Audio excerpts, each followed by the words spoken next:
আজকে আমি ভয়ানক একটা ব্যাপার নিয়ে বক্তব্য শুরু করতে চাই। আমাদের ধর্ম হলো সত্য ধর্ম, আর সত্য সুখবর যেমন প্রদান করে তেমনি সাবধান বাণীও প্রদান করে। আমাদের সকল নবী রাসূলদের, বিশেষত রাসূলুল্লাহ সাল্লাল্লাহু আলাইহি সাল্লামকে আল্লাহ আযজা ওয়া জাল্লা বর্ণনা করেছেন মুবাশশিরান ওয়া নাযীরান, সুসংবাদদাতা ও সতর্ককারী। যদি কেউ শুধু সুসংবাদ প্রদান করেন তাহলে সে সাবধান বাণীর কথা ভুলে যাবে, আর যদি শুধু সতর্ক করতে থাকেন তাহলে সে এতই হতাশ হয়ে পড়ে যে মনে করে ভালো খবর বলতে আসলে কিছু নেই। বুঝতে পারলেন? আমি চেষ্টা করেছি এই ভারসাম্য রক্ষা করার। যেহেতু এই মাসটি প্রত্যাশার মাস, তাই আমি সুসংবাদের উপর একটু বেশি জোর দিয়েছি। আল্লাহ আযজা জাল্লার প্রতি আমাদের আশা এবং ভালোবাসা বৃদ্ধি করার চেষ্টা করেছি, কিন্তু এই একই সময়ে এর মাঝে একটা ভারসাম্য থাকতে হবে। যদিও আজকের বক্তব্যের শেষ অংশে আসার খবর আছে, কিন্তু শুরু করছি এমন একটা জায়গা থেকে যা অতটা আশাব্যঞ্জক নয়। দেখুন, আমাদের পূর্বের জাতি বনী ইসরায়েলকে আল্লাহ কিতাব দান করেছেন। আমাদের যেমন কুরআন রয়েছে, তাদেরকেও অন্য কিতাব দেওয়া হয়েছিল। কুরআন যাকে বর্ণনা করেছে অন্য কুরআন হিসেবে, অর্থাৎ আগের কিতাব। তারা তাদের কিতাবকে গুরুত্ব দিয়ে গ্রহণ করেনি। তাদের মাঝে বেশ কিছু বিভ্রান্তিমূলক ধারণা গড়ে ওঠে। আমরা যদিও এত ভালো মুসলমান নই, সমস্যা নেই। আল্লাহ যদি আমাদের দোজখে ফেলেনও, সবচেয়ে খারাপ পরিস্থিতিতে আল্লাহ যদি আমাদের জাহান্নামে ফেলেনও, এটা হবে সাপ্তাহিক ছুটির মতো, কয়েকদিন মাত্র। কারণ তিনি আমাদের এতই ভালোবাসেন যে মুসলমানরা শেষমেশ তো জান্নাতে যাবেই। তাই আমরা যদিও জাহান্নামে যাই, সেটা হবে অল্প কিছু দিনের জন্য, সমস্যা নেই। লান তামাসসানান নারু ইল্লা আইয়ামাম মা'দুদাত, গুটি কয়েকদিন ছাড়া আগুন কখনো আমাদের স্পর্শ করবে না, কিছুদিন মাত্র। ব্যাপারটা হলো, জান্নাত জাহান্নামের পূর্বে বিচার দিবস রয়েছে, যেটি একদিনের জন্য, সেটা 1000 বছর লম্বা হবে। জান্নাত বা জাহান্নাম নয়, আল্লাহর কথা অনুযায়ী শুধু বিচারের দিনটি এত লম্বা হবে। আর বিচারের দিনটি হবে মাত্র একদিনের, আর জান্নাত জাহান্নাম চিরকালের জন্য। তাই কেউ যখন বলে গুটি কয়েকদিন, তাকে এখনকার দিনের হিসেবে চিন্তা করলে তো হবে না। বর্তমানে পৃথিবী তার অক্ষ বরাবর ঘুরে, আমরা সূর্যের উদিত হওয়া এবং অস্ত যাওয়া দেখি, কিন্তু কিয়ামতের দিন সূর্য, চাঁদ এবং পৃথিবীর সব কিছুকে ধ্বংস করে নতুন একটা ব্যবস্থাপনা তৈরি করা হবে। তাই আমরা এখন যেভাবে 24 ঘন্টার হিসেব করি, সেভাবে রাত দিনের হিসেব করলে তো চলবে না যখন আখিরাত শুরু হবে। চলুন তাহলে সবার আগে এই ধারণাটি আমাদের মাথা থেকে ফেলে দেই। কোরআনের বহু জায়গায় জাহান্নামের আলোচনা করা হয়েছে, কিন্তু আমি শুধু কোরআন থেকে একটি বর্ণনা আপনাদের সামনে উপস্থাপন করতে চাই। আমার মতে এটি আল কোরআনের জাহান্নামের সবচেয়ে গুরুত্বপূর্ণ বর্ণনা। কোরআনের একজন ছাত্র হিসেবে আমি মনে করি এই বর্ণনাটি জাহান্নাম সম্পর্কে জানার শুরু মাত্র। কেউ যদি এই বর্ণনাটি বুঝতে পারে, তাহলে সে জাহান্নাম সম্পর্কে যথেষ্ট জানে। আয়াতটি শুরু করা হয়েছে এই কথা বলে, ওয়ালা ইন মাসসাতহুম, এমনকি যদিও। যখন আমরা বাংলায় বলি যদি আমি সেখানে যাই, যদি আমি সেখানে যাই, তাহলে তোমার সাথে দেখা হবে, কিন্তু কেউ যখন বলে যদিও আমি যাই, এর মানে হলো যাওয়ার সম্ভাবনা ক্ষীণ। তাই আয়াতটি যদিও দিয়ে শুরু হওয়ার মাধ্যমে এমন কিছু ঘটার সম্ভাবনা কমিয়ে দিয়েছে। এভাবে বলার মাধ্যমে আল্লাহ কোনো কিছুর উপর জোর কমিয়ে দেন। সহজ কথায় তিনি বাক্যটিকে দুর্বল করে দিচ্ছেন। যদিও, যদিও কি? যদিও মাসসাতহুম, যদিও এটা তাদের স্পর্শ করে। আরবিতে মাসসা অর্থ কোনো কিছু যখন আপনাকে সামান্যতম স্পর্শ করে, যেমন কোনো মাছি যখন কোনো মতে স্পর্শ করে। যদি সেকেন্ডের জন্য স্পর্শ করে তখন তাকে বলা হয় মাস। সুতরাং এটা যদি তাদেরকে কোনো মতে স্পর্শ করে 1 সেকেন্ডের জন্য, মাসসাতহুম। এখন কি তাদের স্পর্শ করে? আপনারা হয়তো ভাবছেন আগুন যদি তাদের স্পর্শ করে। আল্লাহ বলছেন নাফহাতুন, একটা হালকা বাতাস যদি তাদের স্পর্শ করে। চলুন এই বাতাস নিয়ে একটু আলোচনা করা যাক। আরবিতে নাফহাতুন বলতে বোঝায় দরজা বন্ধ করলে যখন সামান্য একটু বাতাস এসে পড়ে, পর্দা নড়ে ওঠে, অথবা কেউ জানালা বন্ধ করলে যেভাবে হালকা বাতাসে পর্দা নড়ে ওঠে। এই বাতাসের যা বাহির থেকে ভেতরে আসে বা ভেতর থেকে বাহিরে যায়, দুই ধরনের আছে। একটি হলো লাফহা, লাম যোগে, আরেকটি হলো নাফহা। লাম যোগে লাফহা মানে বাতাসটি গরম, আর নুন যোগে নাফহা মানে বাতাসটি ঠান্ডা। আল্লাহ বলছেন এমনকি যদি ঠান্ডা বাতাস তাদেরকে স্পর্শ করে, যদি ঠান্ডা বাতাস তাদেরকে স্পর্শ করে তোমার প্রতিপালকের শাস্তি থেকে। তিনি এই আয়াতে জাহান্নাম কাউকে স্পর্শ করার কথা বলছেন না। তিনি এই আয়াতে আগুন কাউকে স্পর্শ করার কথা বলছেন না। তিনি এমনকি গরম বাতাস কাউকে স্পর্শ করার কথাও বলছেন না। তিনি আগুনের ঠান্ডা অংশের কথা বলছেন, আর এটা আপনাকে চিরকালের জন্য স্পর্শ করছে না। প্রসঙ্গত, আমরা ফিজিক্সে পদার্থের 3টি অবস্থার কথা শিখেছি: সলিড, লিকুইড এবং গ্যাস। সলিড বা কঠিন কিছু যদি স্পর্শ করে আমরা তা অনুভব করতে পারি। এই মুহূর্তে গ্যাস আমাদেরকে স্পর্শ করছে, বাতাস এখন আমাদেরকে স্পর্শ করছে, আমরা এটা অনুভব করি না। আর এই আয়াতে আল্লাহ বর্ণনা করছেন কি তাদের স্পর্শ করছে? বাতাস তাদেরকে স্পর্শ করছে। কোন ধরনের বাতাস? অপেক্ষাকৃত গরম বাতাস নাকি ঠান্ডা বাতাস? ঠান্ডা বাতাস। ঠান্ডা বাতাস কোন রকম তাদেরকে স্পর্শ করছে। এই আয়াতের সবচেয়ে উল্লেখযোগ্য বিষয় হলো, আমি একটু আগে নাফহা এবং লাফহার কথা বলেছিলাম। অন্য কথায়, তারা এখনো জাহান্নামে প্রবেশ করেনি, তারা এর দিকে অগ্রসর হচ্ছে। আর জাহান্নামের অপেক্ষাকৃত ঠান্ডা বাতাস এসে কোনো মতে তাদেরকে স্পর্শ করলো। তখন তাদের প্রতিক্রিয়া কি? চিৎকার করে বলে উঠবে, ইয়া ওয়াইলানা, হায়, সবচেয়ে কঠিনতম শাস্তি আমাদের জন্য শুরু হয়ে গেছে। ইন্না কুন্না যালিমিন, আমরা সব সময় অপরাধী ছিলাম। তারা সাথে সাথে তাদের সব অপরাধ স্বীকার করবে। যে কারণে এই আয়াতটি আমি সংক্ষেপে আপনাদের নিকট উপস্থাপন করলাম। প্রথমত, এই আয়াতে আল্লাহ জাহান্নামের শাস্তির অভিজ্ঞতা বর্ণনা করছেন না। আল্লাহ সকল বিশ্বাসীকে জাহান্নামের আগুন থেকে মুক্ত রাখুন। কিন্তু আল্লাহ এখানে বর্ণনা করছেন এমনকি জাহান্নামের আগুনের কাছে গেলে এবং ক্ষণিকের জন্য এর বাতাসের সামান্য স্পর্শ লাগলে একজন মানুষ চিন্তা করা শুরু করবে এর চেয়ে আর ভয়ঙ্কর কোনো শাস্তি হতে পারে না। এজন্যই আল্লাহ দোজখের আগুন সম্পর্কে বলছেন, ইন্নাহা সাআত মুস্তাকাররাও ওয়া মুকামা, নিশ্চয়ই তা অবস্থানস্থল ও আবাসস্থল হিসাবে কতই না নিকৃষ্ট। অল্প এবং বেশি যে কোনো সময়ের জন্য ওটা কত নিকৃষ্ট জায়গা। 1 সেকেন্ডের জন্য এটা ভাববেন না যে আমি তো খারাপ, আল্লাহ যদি আমাকে জাহান্নামে ফেলেনও এক সময় তো আমি এখান থেকে মুক্তি পাবো। এই ধরনের চিন্তাকে কখনো প্রশ্রয় দিবেন না।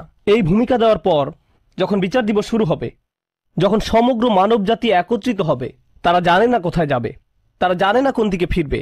এই ঘটনা আসলে রাসূলুল্লাহ সাল্লাল্লাহু আলাইহি সাল্লামের একটি হাদিসে উল্লেখ করা হয়েছে এবং জ্ঞানের প্রতি মুসলমানদের আগ্রহ ছিল সব সময়।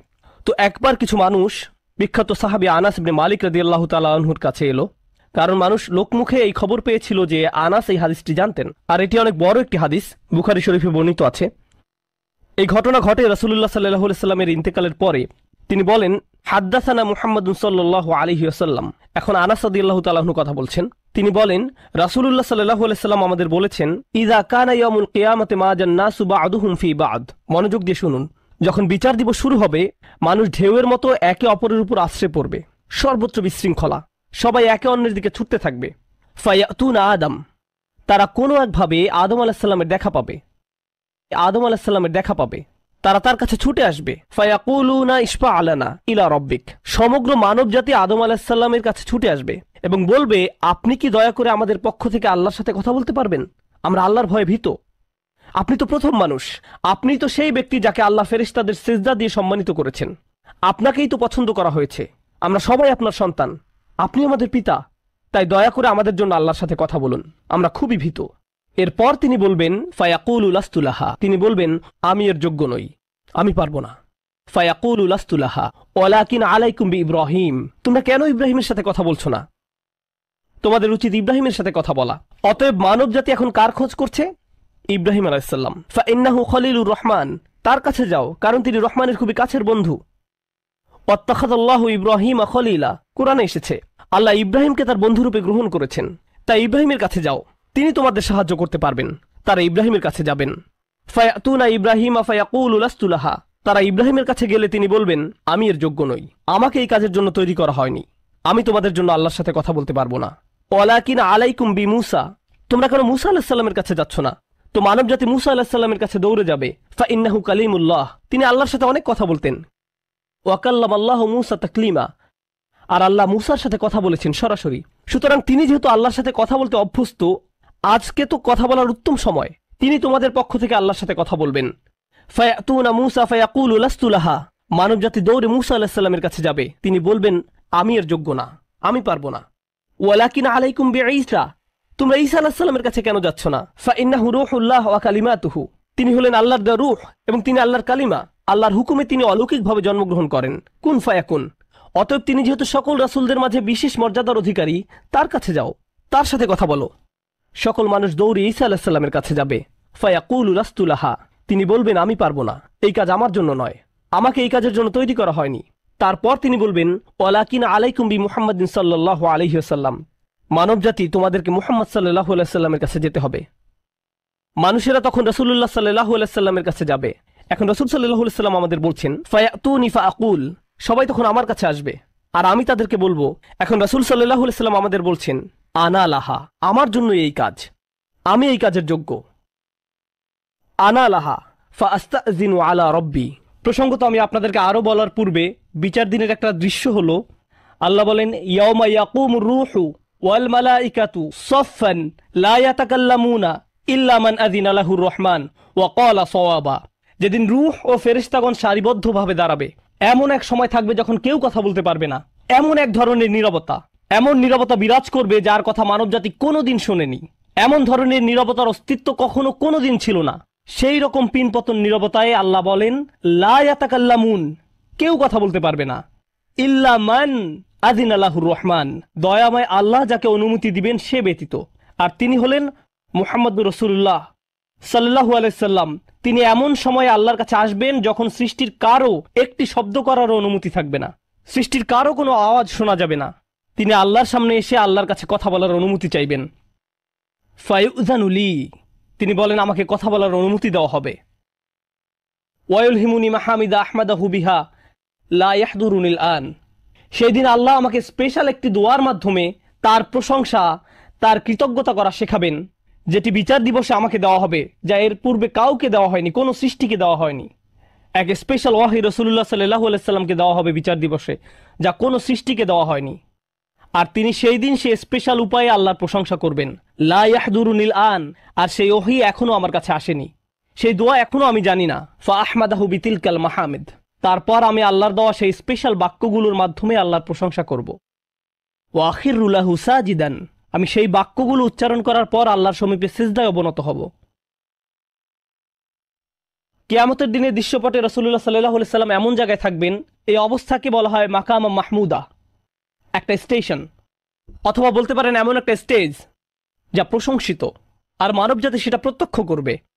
আমরা সবাই এটা দেখতে পাবো। আমরা সবাই তখন নিশ্চুপ থাকব, আর তিনি সিজদায় পড়ে যাবেন। তিনি যখন সিজদায় পড়ে যাবেন তখন আল্লাহ আজ্জা ওয়া জাল্লা তার সাথে কথা বলবেন। এতক্ষণ তিনি আল্লাহর সাথে কথা বলছিলেন, এখন আল্লাহ আজ্জা ওয়া জাল্লা তার সাথে কথা বলবেন। তিনি কি বলবেন? ইয়া মুহাম্মদ ইরফা রাসাকা, তিনি বলবেন মুহাম্মদ তোমার মাথা উত্তোলন করো। ওয়াকুল, বলো, ইউসমা আলাকা, তোমার কথা শোনা হবে। শুধু যে আল্লাহ তার কথা শুনবেন তা নয়, বরং বিচার দিনে উপস্থিত সবাই তার কথা শুনতে পাবে। ইউসমা আলাক, তারপর আল্লাহ বলেন, ওয়াসাল তুতা, চাও তোমাকে দেওয়া হবে, তুমি যা চাও দেওয়া হবে। কিয়ামতের দিন আল্লাহর একটি সৃষ্টি কেমন পজিশনে থাকলে আমরা সবাই যখন আল্লাহর নিকট ভিক্ষা চাচ্ছি, আতমিম লানা নূরানা ওয়াগফির লানা, হে আমাদের পালনকর্তা, আমাদের নূরকে পূর্ণ করে দিন এবং আমাদেরকে ক্ষমা করুন, এই কথা বলে আমরা আল্লাহ আজ্জা ওয়া জাল্লার কাছে কাকুতি মিনতি করতে থাকব। আর এখানে আল্লাহ তার এই সৃষ্টিকে বলছেন, তুমি চাও, তুমি যা চাও আমি দিব, সাল তুতা। এই হলো আমাদের রাসূল সাল্লাল্লাহু আলাইহি সাল্লাম। তারপর আল্লাহ বলবেন, ওয়াশফা, তুমি যদি কারো পক্ষ থেকে কথা বলতে চাও, তুমি যদি কারো ব্যাপারে সুপারিশ করতে চাও, যাও সুপারিশ করো। তুশাফা, আমি তোমাকে অন্য মানুষদের পক্ষ হয়ে কথা বলার অধিকার দিলাম। তুশাফা, এই গ্যারান্টি আল্লাহ তার রাসূল সাল্লাল্লাহু আলাইহি সাল্লামকে দিয়েছেন। ফাকুলু ইয়া রব, তখন আমি বলবো ইয়া রব, উম্মতি উম্মতি, তিনি সর্বসাকুল্যে এই কথা বলবেন, এটাই তার সম্পূর্ণ বাক্য, আমার উম্মাহ আমার উম্মাহ, আমার মানুষ আমার মানুষ। কিয়ামতের দিন সবাই বলবে, নাফসি নাফসি, আমি নিজে আমি নিজে আমি নিজে। আল্লাহর নবীরা যারা মানুষকে আল্লাহর দ্বীনে আনার জন্য দিবারাত্রি পরিশ্রম করে গিয়েছেন, যেমন ইব্রাহিম আলাইহিস সালাম, যার এই দুনিয়ায় থাকাকালীন সময়ে শুধু একটাই উদ্বেগ ছিল মানুষের মুক্তি, বিচারের দিনে তিনি বলবেন, না, যাও অন্য কোথায় যাও, যাও মুসার সাথে কথা বলো। মুসা আলাইহিস সালাম, যিনি বনি ইসরাইল নিয়ে চিন্তিত ছিলেন, তিনি বলবেন, না, যাও ঈসার সাথে গিয়ে কথা বলো।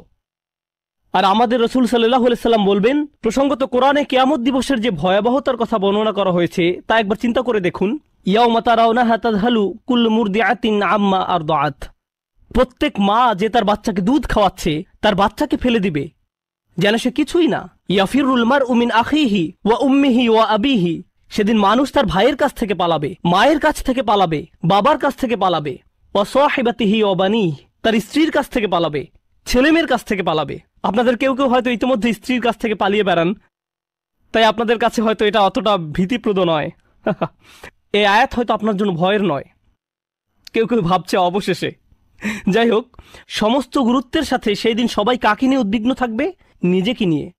প্রকৃতপক্ষে সেদিন প্রত্যেক ব্যক্তি বলবে, অমান ফিল আরদি জামিআ সুম্মা ইউনজিহ, সবাইকে জাহান্নামে নিয়ে যান এবং বিনিময়ে আমাকে জান্নাতে প্রবেশ করতে দিন। এটাও কোরআনে এসেছে। মানুষ সেদিন এমন মরিয়া হয়ে উঠবে, সেদিন একজন মানুষ আল্লাহর সাথে কথা বলবেন, আর প্রথম যে শব্দগুলো তার মুখ থেকে উচ্চারিত হবে তা হলো উম্মতি উম্মতি। আপনার জন্য আপনার রাসূলের ভালোবাসা এমনই প্রগাঢ় সাল্লাল্লাহু আলাইহি সাল্লাম।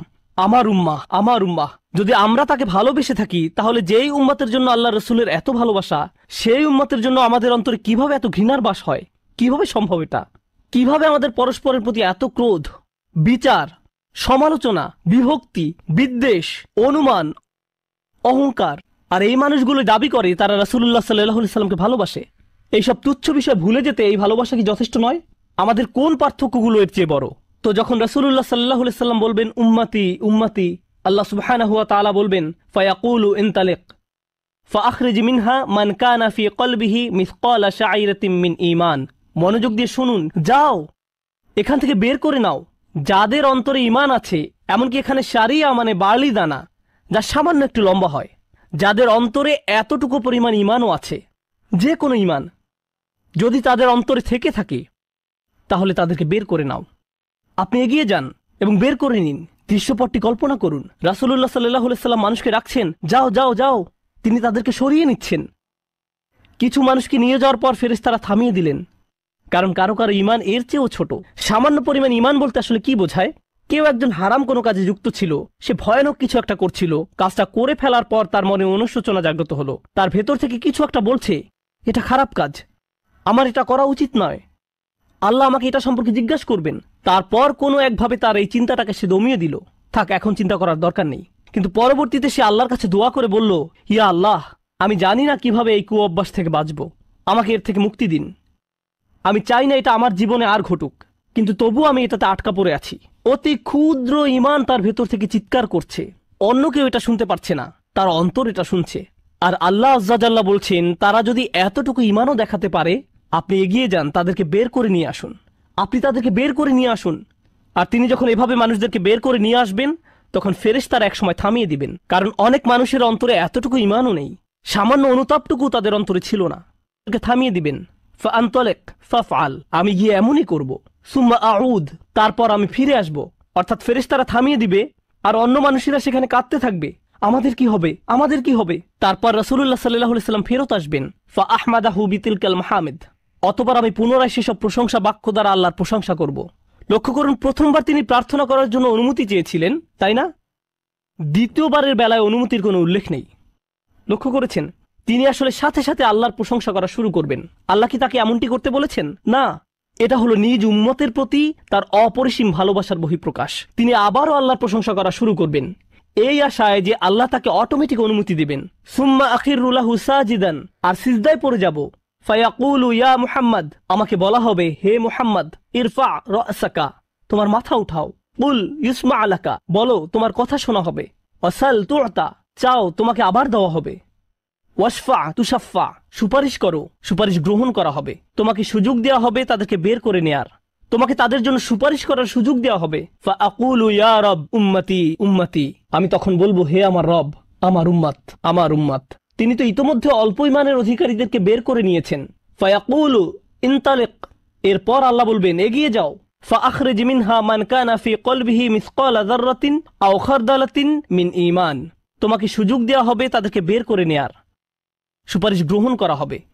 যাদের অন্তরে এক বিন্দু পরিমাণ ঈমান আছে, বালির দানা নয়, বালির দানা তো এতটুকু লম্বা, বরং বিন্দু পরিমাণ। খারদালা মানে সরিষার দানা, অতি ক্ষুদ্র বিন্দুর মতো। আর যখন আল্লাহ বলছেন এর ওজনের মতো, বর্তমানে আমাদের কাছে ডিজিটাল ওজন মাপার যন্ত্র আছে, আগের দিনে পাল্লা ছিল, তাই আপনি যখন এক মুষ্টি চাল এক পাল্লায় রাখতেন, সেটা হয়তো তেমন একটা ঝুঁকতো না। যদি একটু বেশি করে চাল রাখতেন, তখন একটু ঝুঁকতো। এখন ডিজিটাল ওজন মাপার যন্ত্র দিয়ে গ্রাম, কিলোগ্রাম মাপা হয়। এমনকি সামান্য কয়েক দানা রাখলেও যন্ত্রের স্ক্রিনে ভেসে উঠে 0.001 গ্রাম। এখন শুধু একটি চাল রেখে দেখুন, বা একটি সরিষার দানা রেখে দেখুন, স্ক্রিনে কিছু ভেসে উঠে কিনা? কিছুই হয় না, কিছুই হয় না। আর আল্লাহ বলছেন, আমি তোমার সুপারিশের কারণে, রাসূলুল্লাহ সাল্লাল্লাহু আলাইহি সাল্লামের দোয়ার কারণে এমন মানুষদেরকেও মুক্তি দিব যাদের ঈমান এমনকি এই দুনিয়ায়ও মাপা যায় না, এই দুনিয়ায়ও মাপা যায় না। প্রসঙ্গত আপনি যদি একটি দানা খান বুঝতে পারবেন যে কিছু খেয়েছেন? আপনি এমনকি বুঝতেও পারবেন না। এটা হলো এমন ধরনের ঈমান যার আছে এটা সে নিজেও ভালোভাবে বুঝতে পারে না, এমনকি তারা নিজেরাও ঠিকমতো বুঝে উঠতে পারে না যে ঈমান আছে, আর অন্যরা কিভাবে বুঝবে? আর কেউ যদি একটি দানা আহার করে এটা তাদের পুষ্টি সাধনে তেমন কোনো ভূমিকা রাখতে পারে না, এটা শরীরের জন্য যথেষ্ট পরিমাণের খাবার নয়। ঠিক তেমনি যার সরিষার দানা পরিমাণ ঈমান ছিল, সেই ঈমানও একটি ভালো জীবন অতিবাহিত করার জন্য তা যথেষ্ট ছিল না, কিন্তু তাদের অন্তরের কোনো এক জায়গায় একটি ঈমানের বাস ছিল। আল্লাহ বলছেন, তুমি এমন যাদেরকে পাও তাদেরকেও বের করে নিয়ে আসো। ফাখরিজহু ফাআনতালিক, আমি যাব এবং তাই করব। আর এটা বিশাল এক জনগোষ্ঠী যারা আল্লাহর কাছ থেকে দূরে সরেছিল, তাদের ভেতরে একেবারে ক্ষুদ্র কিছু ঈমান ছিল। এরপর তো আর কিছু নেই মনে হচ্ছে, ঘটনা শেষ। কিন্তু রাসূলুল্লাহ সাল্লাল্লাহু আলাইহি সাল্লাম এখানেই থেমে যাননি। ফাআহমাদাহু বিতিলকাল মাহামিদ সুম্মা আখিরু লাহু সাজিদান, তিনি এখানেই থেমে যাননি, তিনি আবারও ফিরে যাবেন এবং আমি সেসব প্রশংসা বাক্য দিয়ে আল্লাহর প্রশংসা করব এবং আবারও সিজদায় পড়ে যাব। ফায়াকুলু ইয়া মুহাম্মদ ইরফা রাসাকা, আমাকে বলা হবে হে মুহাম্মদ মাথা উঠাও। ওয়াকুল ইসমা আলাকা, বলো তোমার কথা শোনা হবে। ওয়াসাল তুতা, চাও দেয়া হবে। আল্লাহ আযজা ওয়া জাল্লা সহজেই বলতে পারতেন তুমি তো ইতিমধ্যে চেয়েছো এবং তোমাকে দেয়া হয়েছে, কিন্তু তৃতীয়বারের মতো রাসূলুল্লাহ সাল্লাল্লাহু আলাইহি সাল্লামকে বলা হচ্ছে ওয়াশফা তুশাফা, এগিয়ে যাও, মানুষের জন্য সুপারিশ করো, গ্রহণ করা হবে, তোমাকে তাদের পক্ষে চাওয়ার সুযোগ দেওয়া হবে, আমি তোমাকে এটা দিচ্ছি। ফাআকুলু ইয়া রব উম্মতি উম্মতি, আমার উম্মাত আমার উম্মাত। এখন চলুন এখানে একটু থামি। যদি আপনি এই সুযোগ পেতেন, আল্লাহ যদি আপনাকে বলতেন তুমি যা চাও তাই পাবে, তুমি চাও দেয়া হবে, যা কিছুই তুমি চাও না কেন, আমাদের বিশাল একটা লিস্ট আছে। রাসূলুল্লাহ সাল্লাল্লাহু আলাইহি সাল্লামকে এই সুযোগ কয়বার দেয়া হয়েছে? কত মিলিয়ন মানুষকে ইতিমধ্যে রক্ষা করা হয়েছে। তৃতীয়বার তো তিনি নিজের জন্য কিছু চাইতে পারতেন। আমরা তো মানুষ, আল্লাহ যদি বলেন চাও আমি দিব, আর এই মানুষটি আল্লাহর সামনে দাঁড়িয়ে আছেন আর তাকে বলা হচ্ছে, কিন্তু তারপরেও তার জিহ্বায় উম্মাহ উম্মতি উম্মতি। তো আল্লাহ বলবেন ফায়াকুলু ইনতালিক, সামনে এগিয়ে যাও। ফাখরিজ মান কানা ফি কলবিহি আদনা আদনা আদনা মিসকাল হাব্বাতিন খারদালিম মিন ঈমান, যাও সামনে এগিয়ে যাও এবং এমন প্রত্যেক ব্যক্তিকে বের করে আনো যার একটি সরিষার অতি ক্ষুদ্র অতি ক্ষুদ্র অংশ পরিমাণ ঈমান আছে। এত ক্ষুদ্র বিন্দু যাকে আপনারা হয়তো মাইক্রোস্কোপিক বলবেন। যদি তাদের এক অ্যাটম বা এক সাব অ্যাটমিক কণার পরিমাণ ঈমান থাকে, এই পৃথিবীতে যা দেখা শোনা বা উপলব্ধি করা সম্ভব নয়।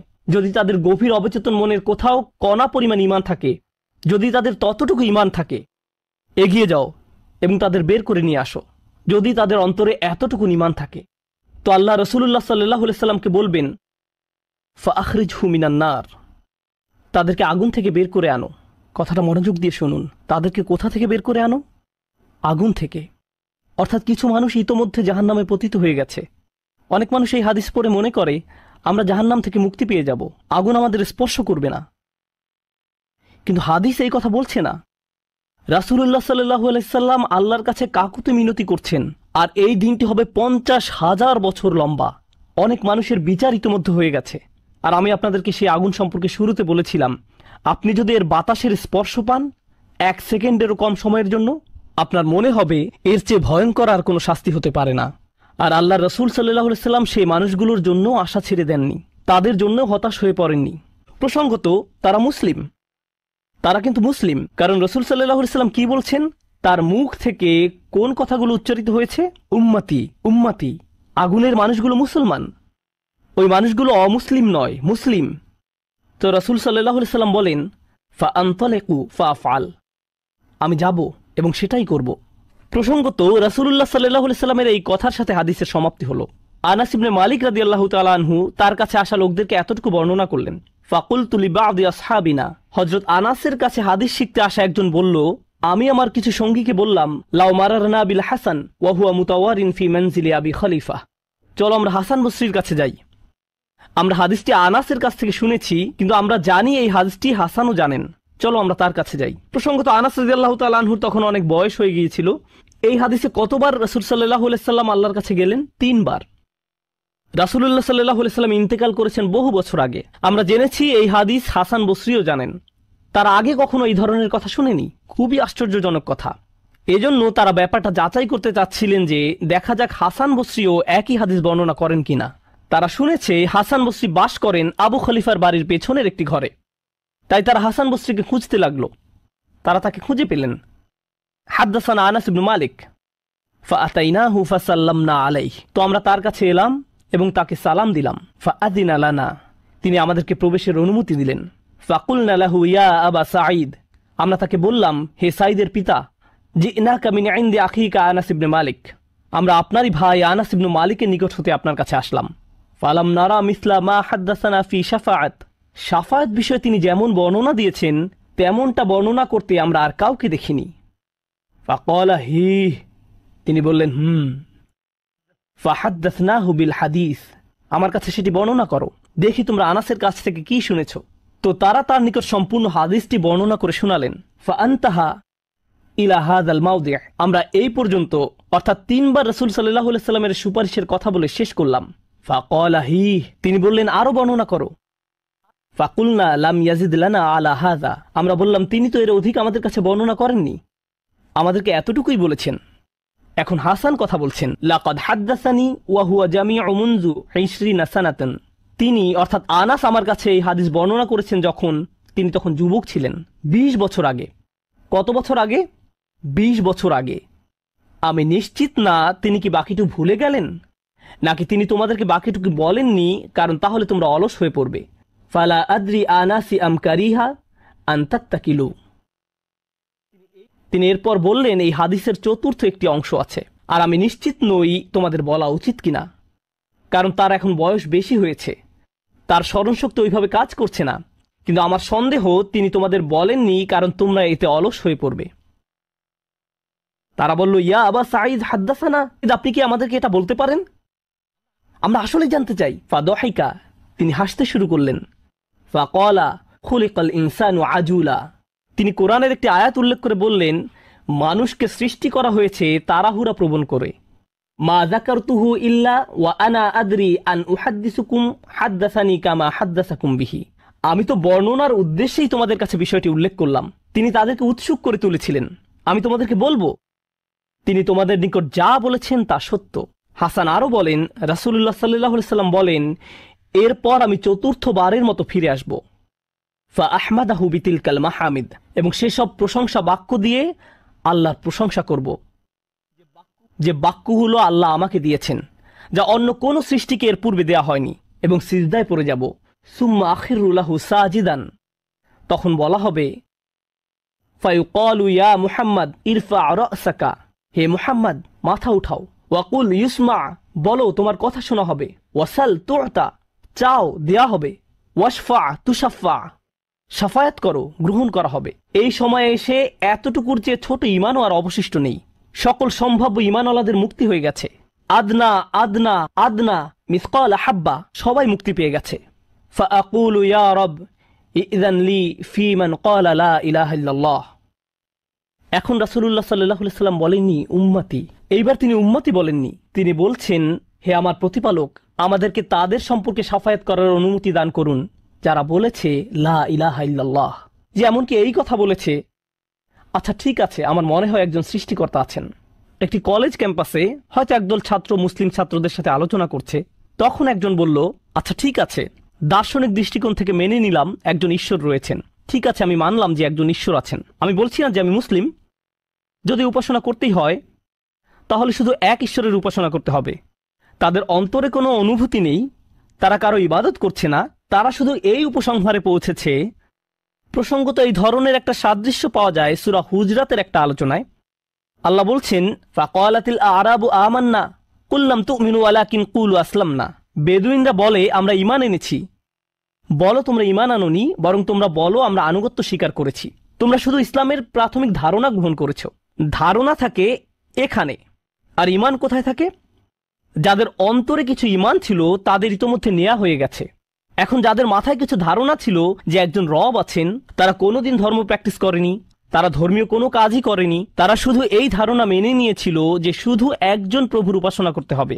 রাসূলুল্লাহ সাল্লাল্লাহু আলাইহি সাল্লাম বলছেন, যে কেউ এই সিদ্ধান্তে আসবে যে কেউ বলবে লা ইলাহা ইল্লাল্লাহ, তার জন্য শাফায়াত করার অনুমতি দান করুন। আল্লাহ বলবেন, ফায়াকুলু ওয়া ইজ্জাতি ওয়া জালালি ওয়া কিবরিয়াই ওয়া আযীমাতি।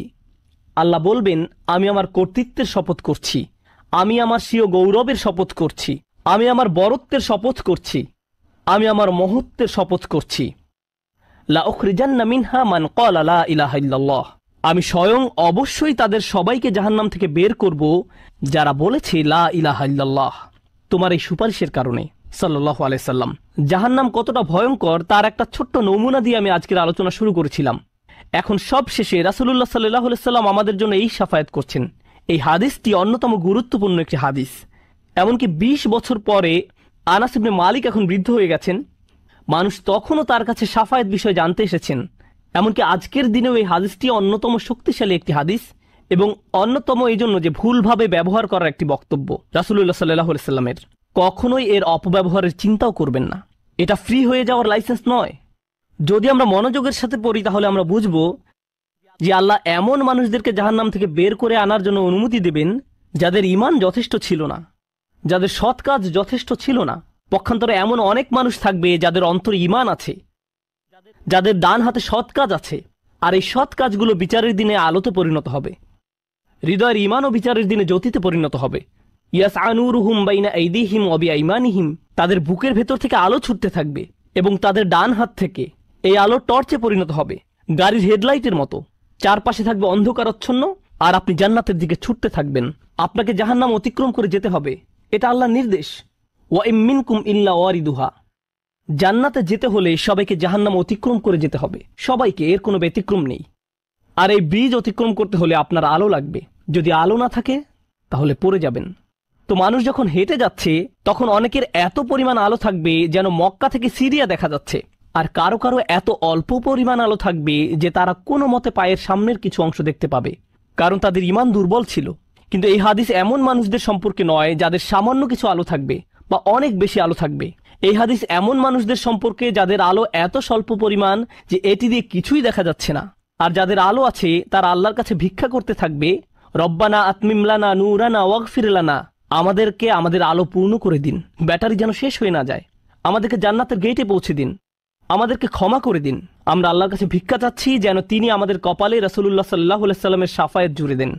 তিনি যেন আমাদেরকে তাদের অন্তর্ভুক্ত করেন যারা আরশের ছায়ায় থাকবে। আমরা আল্লাহর কাছে প্রার্থনা করছি তিনি যেন আমাদেরকে তাদের অন্তর্ভুক্ত করেন যাদেরকে এমনকি জাহান্নামের আগুনের ঠান্ডা বাতাসও স্পর্শ করবে না। আমরা আল্লাহর কাছে দোয়া করছি তিনি যেন আমাদেরকে তার রাসূলের অনুগত উম্মায় পরিণত করে দেন। তাদের অন্তর্ভুক্ত নয় যাদের ব্যাপারে তিনি অভিযোগ করবেন, বরং তাদের অন্তর্ভুক্ত করুন যাদের জন্য তিনি সুপারিশ করবেন। আগেরবার আমি বলেছিলাম একদল মানুষ সম্পর্কে রাসূলুল্লাহ সাল্লাল্লাহু আলাইহি ওয়াসাল্লাম অভিযোগ করবেন, ইন্না কওমি ইত্তাখাযু হাযাল কুরআনা মাহজুরা। হে আমার রব, নিশ্চয়ই আমার কওম এই কোরআনকে পরিত্যাজ্য গণ্য করেছে। আমরা তাদের অন্তর্ভুক্ত হতে চাই না। আমরা তাদের অন্তর্ভুক্ত হতে চাই যাদের জন্য তিনি আল্লাহর কাছে সুপারিশ করবেন। আল্লাহ যেন আমাদের সবাইকে তার রাসূলের শাফায়াতের যোগ্য করে দেন।